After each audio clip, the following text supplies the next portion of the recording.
Hello friends, আলোর বিষয় চ্যানেলে তোমাদের স্বাগত। আজকে আমরা অভিব্যক্তি ও অভিযোজন চ্যাপ্টার এর পার্ট 3 ক্লাসে রয়েছি। আগের ক্লাসে আলোচনা করেছিলাম যে অভিব্যক্তি সম্পর্কে। ঠিক আছে, অভিব্যক্তি কথার অর্থ আমরা কি দেখেছি? অভিব্যক্তি মানে হচ্ছে ক্রমবিকাশ, ধীরে ধীরে সরলতম জীব থেকে জটিলতম জীবে প্রকাশ বা ক্রমান্বয়ে বিকাশ হওয়া। তো সরল জীব যে প্রথম জীব সৃষ্টি হয়েছিল আদি কোষ মাইক্রোস্ফিয়ার তত্ত্ব দেখলাম, ওপারিনের সূত্র দেখলাম। যে ওপারিন কি বলেছিলেন? কোয়াসারভেট তত্ত্বের প্রবক্তা। কোয়াসারভেট মানে প্রথম আদি কোষ সৃষ্টি বলেছিলেন ওপারিন, কোয়াসারভেট। কিন্তু সেটা আবার মত বদলালেন, মাইক্রোস্ফিয়ার তত্ত্বের প্রবক্তা দিলেন। মাইক্রোস্ফিয়ার তত্ত্বের প্রবক্তা কি? বিজ্ঞানী ফক্স। ফক্স আবার দিলেন যে আদিকোষ সৃষ্টি হয়েছিল অন্য একটি প্রথায়, যেখানে অ্যামাইনো অ্যাসিড গুলো আলাদা হয়ে নিউক্লিওটাইডের সঙ্গে যুক্ত হয়ে তৈরি হয়। এবং এই যে মতবাদ অভিব্যক্তি মানে ক্রমান্বয়ে বিকাশ। ঠিক আছে, এবার আরো যারা আধুনিক বিজ্ঞানী যারা এলো, যেমন হচ্ছে ল্যামার্ক। ঠিক আছে, আজকে আমাদের ল্যামার্কের সম্পর্কে লিখতে হবে, যেটা মাধ্যমিকে খুবই ইম্পর্টেন্ট, 5 নম্বর এসে থাকে। ল্যামার্কবাদ বা ল্যামার্কের মতবাদ। ঠিক আছে, তো ভালো করে ধ্যান দিয়ে শুনে নাও, একটু শর্টকাটে তারপর লিখবো। 1809 খ্রিস্টাব্দে বিজ্ঞানী ল্যামার্ক তার ফিলোসফি ও জিওলজি গ্রন্থে দেখালেন যে অভিব্যক্তির যে মতবাদ মানে ক্রমান্বয়ে বিকাশ হয় জীবের, কিভাবে জীবের অঙ্গের পরিবর্তন হয়, জীবের কিভাবে শারীরিক গঠনের পরিবর্তন হয়, জীব একটি অবস্থায় একটা সিম্পল জীব ছিল, সে কিভাবে জটিলতর জীবে পরিণত হলো। মানে একটা জীবের মধ্যে যে খামতিগুলো থাকে, পরবর্তীকালে তার কিভাবে সেই খামতিগুলো পরিপূর্ণতায় প্রকাশ পায়, জীবের একটা অবস্থা থেকে আরেক অবস্থায় পরিবর্তন হয়। ঠিক আছে, এগুলো দেখিয়েছিলেন ল্যামার্ক। তার মতবাদে প্রকাশ করেছেন যেমন কি, যে অঙ্গের ব্যবহার অব্যবহারের সূত্র একটা, যে অঙ্গের ব্যবহার বেশি করবে সেই অঙ্গের গঠন সুবল এবং শক্তিশালী হবে, আর যে অঙ্গের ব্যবহার কমে যাবে সেই অঙ্গটা দুর্বল এবং পরবর্তীকালে বিলুপ্ত পথে চলে যাবে। ঠিক আছে, এটা ল্যামার্ক মতবাদ দিয়েছেন। তারপরে ল্যামার্ক বলেছেন যে অর্জিত বংশের মানে বংশানুসরণ হয়, যেমন কোন বৈশিষ্ট্য যে তার সারা জীবন তাহলে যে বৈশিষ্ট্যগুলো সে মানে গ্রহণ করে, পিতা বা মাতৃজন্য যে বৈশিষ্ট্যগুলো গ্রহণ করে, তার পরবর্তীকালে হচ্ছে সন্তান সন্ততির মধ্যে বৈশিষ্ট্যগুলো যাবে। উদাহরণস্বরূপ যদি আমি বলি, ধরো একটা ইঁদুর, উনি যেটা বলতে চেয়েছেন সেটাই বলছে, যদি ধরো একটা ইঁদুরের লেজ নাই ধরো, ঠিক আছে, পরবর্তীকালে তার শিশুর মধ্যে সেই লেজহীন ইঁদুর তৈরি হবে। তার মতবাদ তাই হওয়া উচিত, যদিও এটা সত্যতা প্রকাশ পাবে না। পরীক্ষা করবেন বিজ্ঞানী ভাইসম্যান, দেখাবে যদি ভুল বলেছেন উনি। ঠিক আছে, এছাড়া তিনি বলেছেন যে নতুন নতুন প্রজাতির বৈশিষ্ট্যের উৎপত্তি হবে, মানে ক্রমান্বয়ে চেষ্টা করবে অন্যরকম বৈশিষ্ট্য প্রকাশ পাওয়ার চেষ্টা করবে, তো জীবের উন্নতি হবে আর ক্রমান্বয়ে নতুন জীব সৃষ্টি হবে। ঠিক আছে, যেরকম হচ্ছে প্রথম অবস্থায় জিরাফ গুলো খুবই ছোট হতো, নিয়ে জিরাফ উপরের পাতা খাওয়ার চেষ্টা করতে করতে তার গলাগুলো লম্বা হয়ে গেছে, নাকি এটা তার মত, ঠিক আছে। এছাড়াও ঘোড়ার বিবর্তন দেখা গেছে, যে প্রথমে ঘোড়া ছোট ছিল, ঘোড়া পা গুলো খুব ছোট ছিল, কুকুরের মতো দেখতে ছিল। ঠিক আছে, হাইট খুবই ছোট ছিল ঘোড়া নিয়ে, বলেছেন নাকি যে মানে ঘোড়া দৌড়ার চেষ্টায় ঘোড়াগুলোর দৈর্ঘ্য আকারে বড় হয়ে যায়। ঠিক আছে, এরকম তিনি মতবাদ দিয়েছেন। সমস্ত গুলো পয়েন্ট লিখতে হবে। প্রথমে 1 নম্বর অঙ্গের ব্যবহার অব্যবহারের সূত্র, তো পয়েন্ট হেডিং লিখছি আমি। প্রথমে হচ্ছে অঙ্গের ব্যবহার এবং ব্যবহারের সূত্র। অঙ্গের ব্যবহার ও অব্যবহার হারের সূত্র।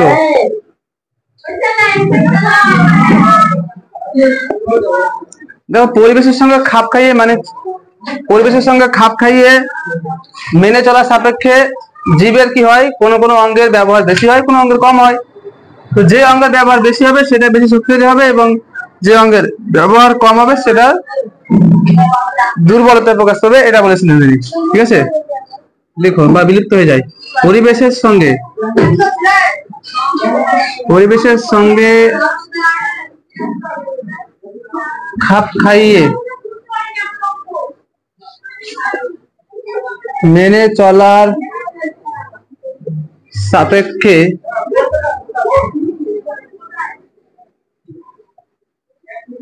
কোনো অঙ্গের ব্যবহার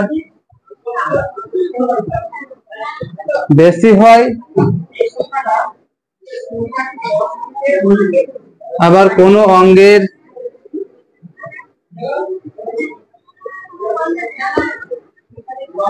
ব্যবহার কম হয়।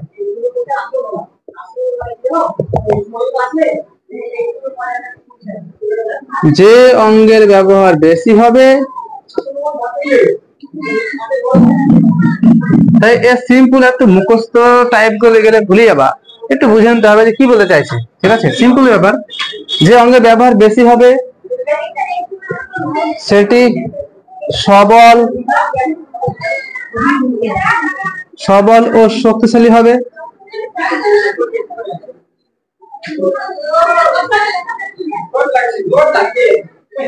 ও যে অঙ্গের ব্যবহার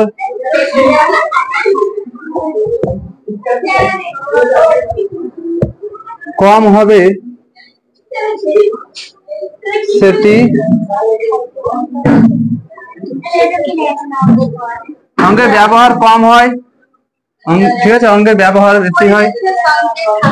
হ্যাঁ, খাপ খাইয়ে মেনে চলার সাপেক্ষে। দুর্বল ও বিলুপ্ত হবার পথে চলে যাবে, বিলুপ্ত হবার পথে যাবে। 1 নম্বর হলো। 2 নম্বর এবার দেখো পরিবেশের প্রভাব। 2 নম্বর পরিবেশের প্রভাব কি জানো? পরিবেশের সঙ্গে খাপ খাইয়ে মেনে চলার সাপেক্ষে দৈহিক পরিবর্তন ঘটে, এটা লিখতে হবে, মানে দেহের পরিবর্তন ঘটে। 2 নম্বর আছে কি পরিবেশের উপর প্রভাব। পরিবেশের প্রভাব, পরিবেশের প্রভাব। ল্যামার্কের মতবাদ অনুসারে পরিবেশ নাকি পরিবেশের উপাদান যেমন কি জল, মাটি, বায়ু এই সমস্ত এবং তাপমাত্রা, এই যে উপাদানগুলো আছে এই উপাদানের পরিবর্তনের জন্য কি হয়, কোন জীবের দেহের গঠনের পরিবর্তন হয়। এটা লিখলে হবে, লিখে নাও এটা যে পরিবেশের উপাদান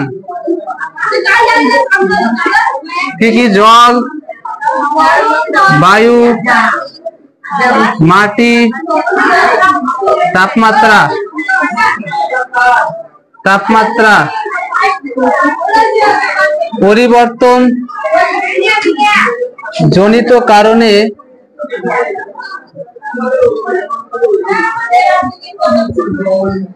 জীবদেহের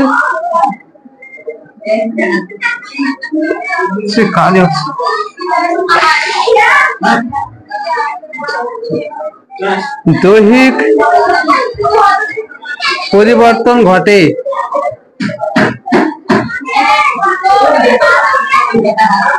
উদাহরণস্বরূপ তুমি ধরতে পারো, যেমন হচ্ছে যে যারা সাইবেরিয়া যে প্রাণীগুলো থাকে, সাইবেরিয়ার যে শীতলে, আর আমাদের দেশের যে ভাল্লুকগুলো থাকে, ওখানকার যে প্রাণীগুলো আছে চামড়াগুলো খুবই মোটা হয়, কারণ শীত থেকে বাঁচার জন্য ওদের অটোমেটিক শরীরের চামড়া মোটা হয়েছে পরিবর্তন জনিত কারণে। এটা অভিযোজনে বলা হয়, অভিযোজনের মধ্যে পড়ে যাচ্ছে। আর এদিকে প্রাণীতে আমাদের দিকে কি হয়, তার থেকে অপেক্ষা পাতলা চামড়া হয়। তো বোঝা গেল যে আলাদা আলাদা গঠন হয় শরীরে। ঠিক আছে, যে অর্জিত বৈশিষ্ট্যের উত্তরাধিকার সূত্রে, মানে হচ্ছে একটা জীব তার সারা জীবনে যে বৈশিষ্ট্যগুলো গ্রহণ করে, ঠিক আছে, তার পরবর্তী প্রজন্মে সেই বৈশিষ্ট্যগুলো সঞ্চারিত হয়, মানে বাচ্চার মধ্যে গিয়ে পৌঁছে যায়। যদিও এই সূত্রটার কোনো মানে প্রমাণ পাওয়া যাচ্ছে না, প্রমাণ করতে গিয়ে দেখা গেছে যে না, তিনি ভুল বলছেন। ঠিক আছে, তবুও লিখতে হবে, যেহেতু ল্যামার্ক বলেছেন, তার মতবাদ দিয়েছেন, লিখতে হবে আমাদেরকে কি অর্জিত বৈশিষ্ট্যের উত্তরাধিকার সূত্র। অর্জিত বৈশিষ্ট্যের উত্তরাধিকার সূত্র, বা বলতে পারো অর্জিত বৈশিষ্ট্যের বংশানুসরণ। ঠিক আছে, পয়েন্টটা তাহলে একটা জীব তার সারা জীবনে যে বৈশিষ্ট্যগুলি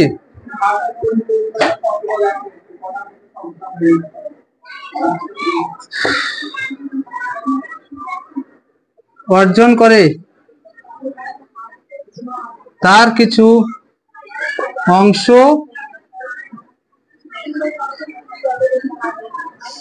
পরবর্তী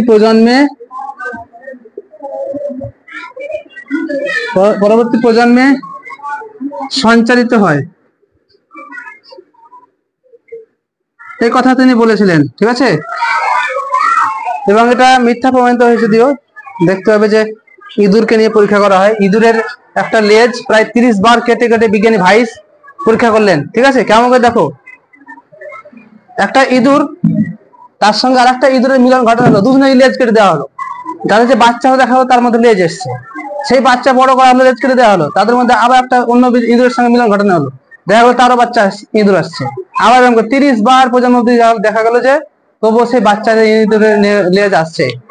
তাহলে এখান থেকে দেখা গেল যে বিজ্ঞানী যে ল্যামার্ক মতবাদ দিয়েছেন সেটা সত্য নয়, কারণ লেজ বিলুপ্ত হচ্ছে না, কারণ বৈশিষ্ট্য সারা জীবন সে দেখছে যে লেজহীন ভাবে থাকছে, তবুও তার লেজ চলে আসছে। এই সূত্রটা খাটলো না ল্যামার্কের।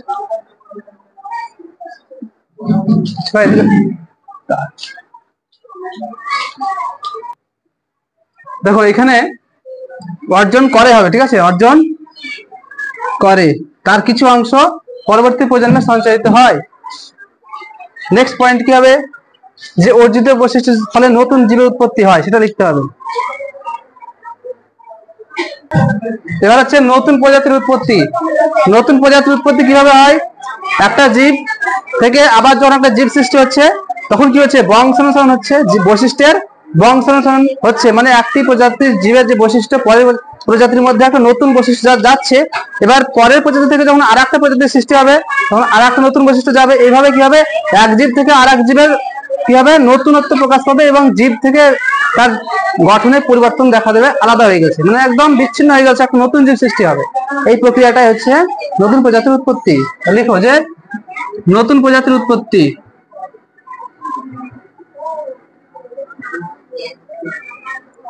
ল্যামার্কের মতবাদ খুব ইম্পর্টেন্ট, 4 নম্বর মতবাদ। কি দেখতে হবে, যে অর্জিত বৈশিষ্ট্যের বংশানুসরণের ফলে অর্জিত বৈশিষ্ট্যের বংশানুসরণের ফলে অর্জিত বৈশিষ্ট্যের বংশানুসরণের ফলে কি হয়, একটি প্রজাতি থেকে অন্য প্রজাতি মধ্যে নতুন বৈশিষ্ট্যের প্রকাশ ঘটে।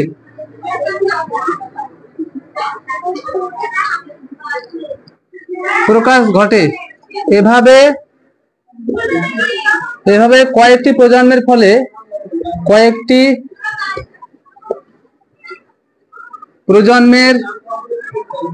ফলে একটি সম্পূর্ণ আলাদা জীব সৃষ্টি হয়। সম্পূর্ণ আলাদা জীব সৃষ্টি হয়।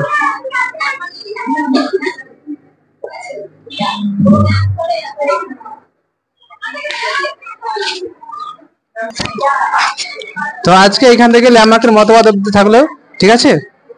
পরের দিন আমরা ডারউইনের সূত্রগুলো দেখবো। অফ করে দেন, কেটে দেন, ক্লিয়ার করে দেন।